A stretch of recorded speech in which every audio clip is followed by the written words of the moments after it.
Votimi për raportin e RMV-s në Komitetin e Punëve të Jashtme të Parlamentit Evropian është shtyr për më 24 qershor.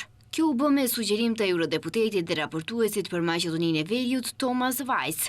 Ky i fundit tha se qëllimi i kërkesës është t'u jepet eurodeputetëve, veçanërisht atyre nga grupet parlamentare të krahut të djathtë, konservatorëve dhe reformistëve europian dhe Evropës së kombeve sovrane mundësinë për të përditësuar regjistrat e tyre të lobimit.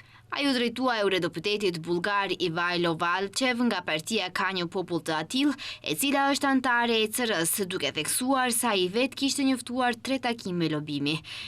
Kjo është një raport i Parlamentit Evropian dhe Bashkimit Evropian. Ky raport nuk ka qëllim dhe nuk synon të gjithë çështjet dypalëshe midis Bullgarisë dhe Maqedonisë së Veriut. Megjithatë, ne e dimë se bëhet fjalë edhe për marrëdhënie të dypalëshe, por edhe, le të themi, për sundimin e ligjit, trajtimin e komuniteteve minoritare e kështu me radhë. Prandaj, do të doja të kërkoja një shtyrje të votimit për këtë raport deri më 24 qershor.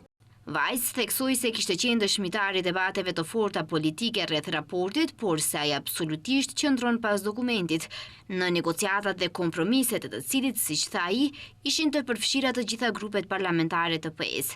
Drafti i raportit të progresit për vendin për vitin 2023 dhe 2024, i përgatitur nga eurodeputeti Vajs, duhej të ishte në seancën e sotme të Komitetit të Punëve të Jashtme të Parlamentit Evropian.